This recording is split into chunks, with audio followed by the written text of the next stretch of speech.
2026 한국의 과제와 전망 성장과 통합을 여는 길 앤드 박진 KDI 국제정책대학원 교수.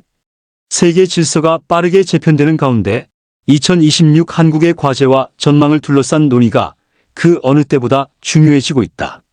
미중 패권 경쟁의 심화와 함께 국내에서는 잠재 성장률 하락과 사회적 갈등이 누적되며 국가 전략 전반에 대한 점검이 요구되고 있다. 이러한 변화 속에서 한국이 직면한 과제와 대응 방향을 살펴보기 위해 박진 KDI 국제정책대학원 교수를 만났다. 그는 미중 경쟁 국면에서 유연하고 다층적인 외교 산업 전략의 필요성을 강조하는 한편 CPTPP/FTA 확대 과정에서의 국내 갈등 관리와 신뢰 회복, 사회적 이동성 강화가 성장과 통합을 뒷받침하는 핵심 요소라고 언급하였다. 이번 인터뷰에서는 2026년을 앞둔 대한민국이 준비해야 할 핵심 과제와 정책적 방향을 짚어본다. 큐. 한국 사회의 가장 큰 해외 리스크로 미중 패권 경쟁을 꼽으셨습니다. 지금의 경쟁 구도는 어떤 방식으로 한국에 영향을 미친다고 보십니까?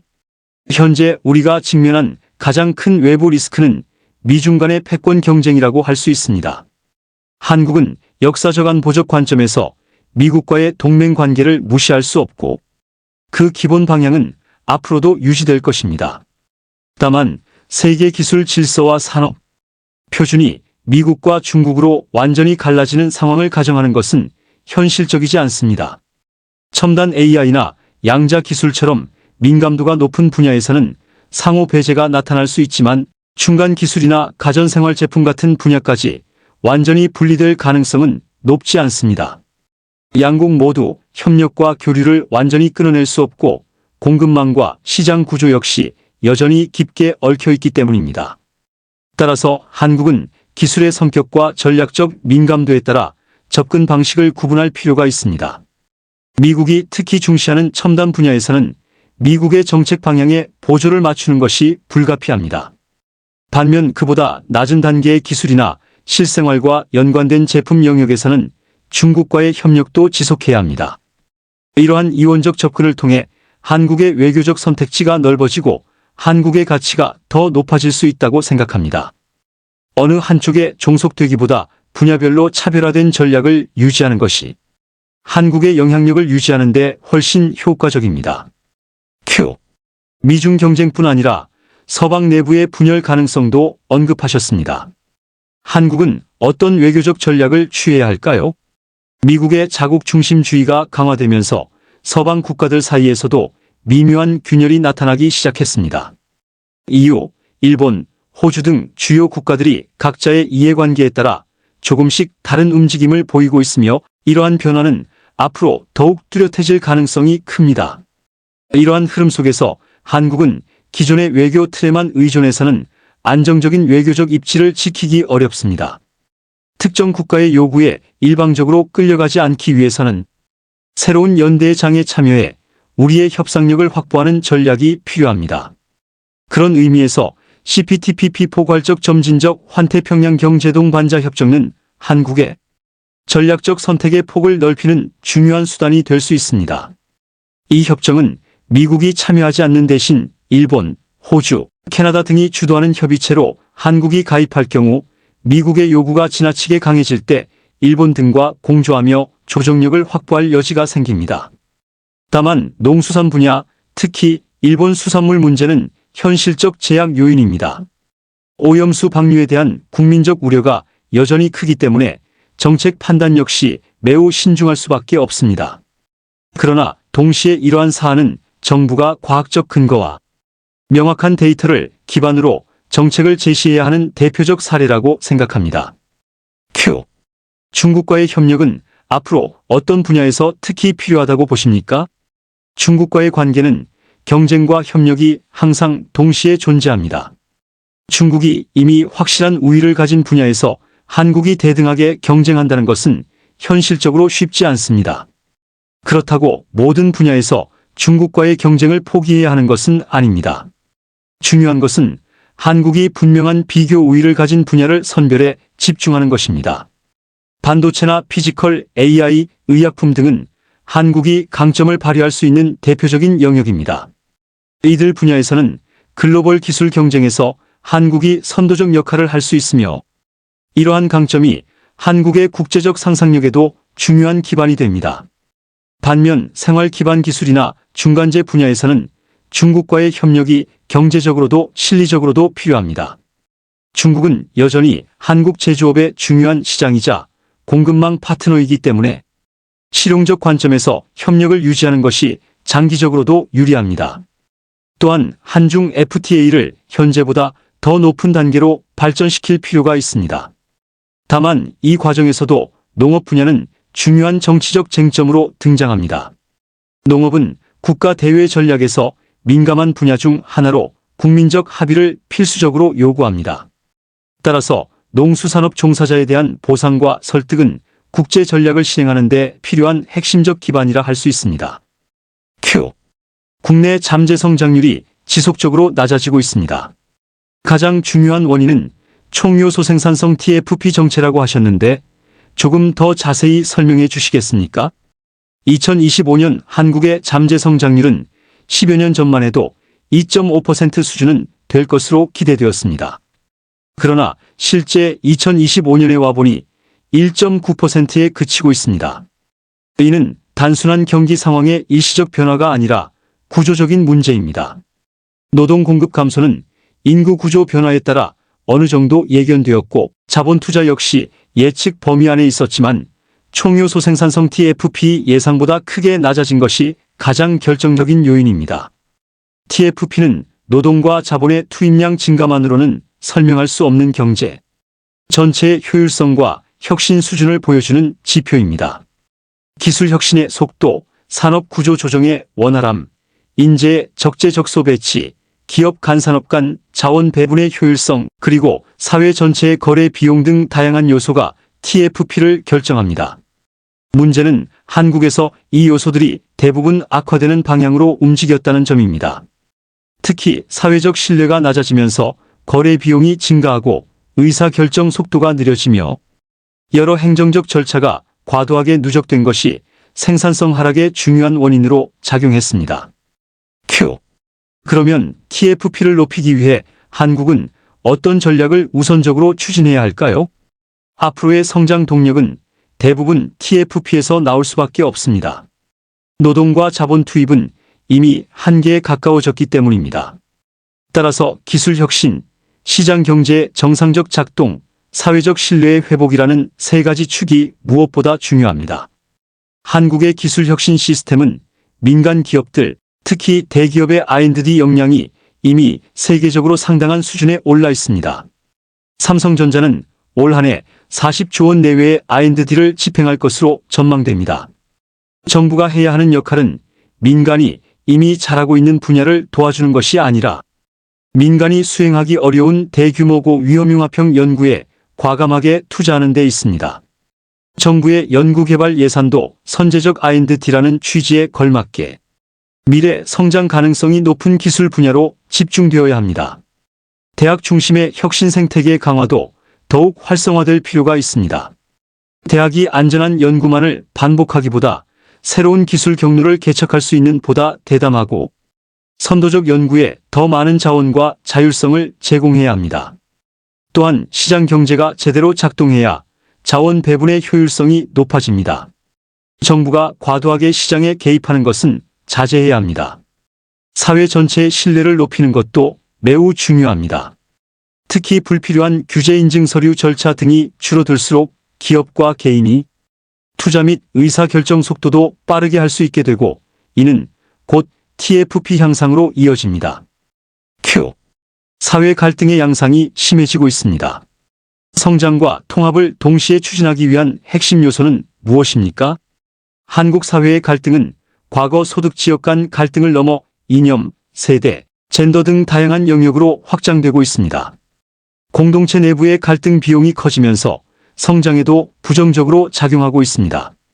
성장과 통합을 동시에 달성하기 위한 핵심 요소는 사회적 이동성과 사회적 신뢰를 높이는 것입니다. 사회적 이동성이 높아지면 태어난 환경이나 배경 때문에 기회를 잃는 일이 줄어들고 누구나 기회를 얻을 수 있다는 믿음이 강화되면서 통합의 기반도 자연스럽게 다져집니다.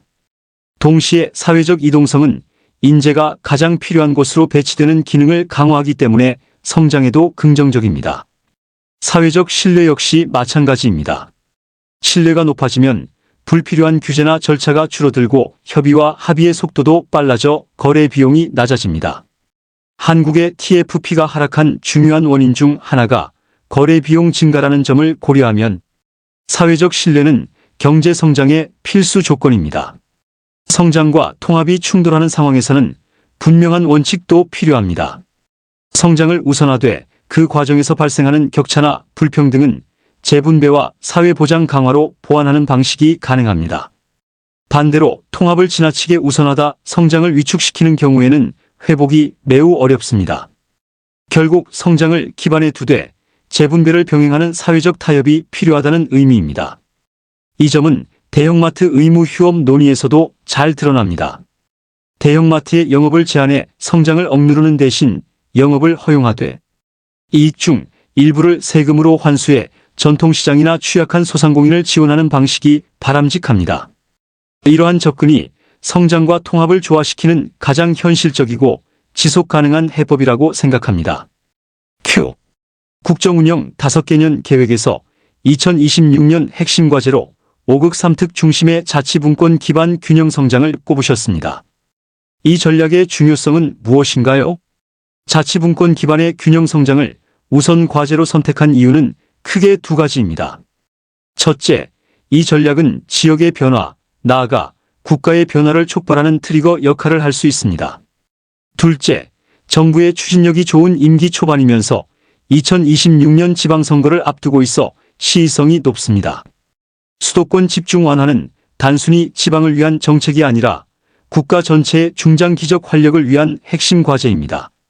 저출산 문제, 주거 부담, 일자리 편중 등 사회 문제가 대부분 수도권 집중과 얽혀 있기 때문입니다. 그럼에도 기존의 균형 발전 정책은 전국의 모든 시군구를 동시에 살리는 방식을 취해왔습니다. 그러나 현재 많은 군 지역은 현실적인 소멸 위험에 직면해 있습니다. 이런 상황에서 모든 지역을 동일하게 살리는 전략은 더 이상 실효적일 수 없습니다. 오히려 광역 도시를 허브로 삼는 집중형 균형 발전 전략이 필요합니다. 이것이 바로 5극 수도권 동남권 대경권 중부권 호남권과 3특제 주전 북강원 특별자치도이 지향하는 바입니다. 예를 들어 지식서비스 산업은 반드시 여러 요소가 함께 갖춰져야 성과가 나오는 곱셈형 산업입니다. 필요한 10가지 요소 중 하나만 빠져도 성과가 제로가 되는 마이클 크리머 교수의 오링 이론이 이를 잘 설명합니다. 이 관점을 적용해 보면 규모가 작고 인프라가 부족한 군단이나 중소도시는 구조적으로 지식서비스 산업의 경쟁력을 갖기 어렵습니다. 비수도권의 대도시를 중심으로 뭉쳐 수도권과 경쟁해야 합니다. 이와 함께 광역시도 통합 논의가 병행될 필요가 있습니다. 이미 대구 경북, 광주 전남, 부산 울산 경남 등에서 관련 논의가 시작된 것도 같은 맥락입니다.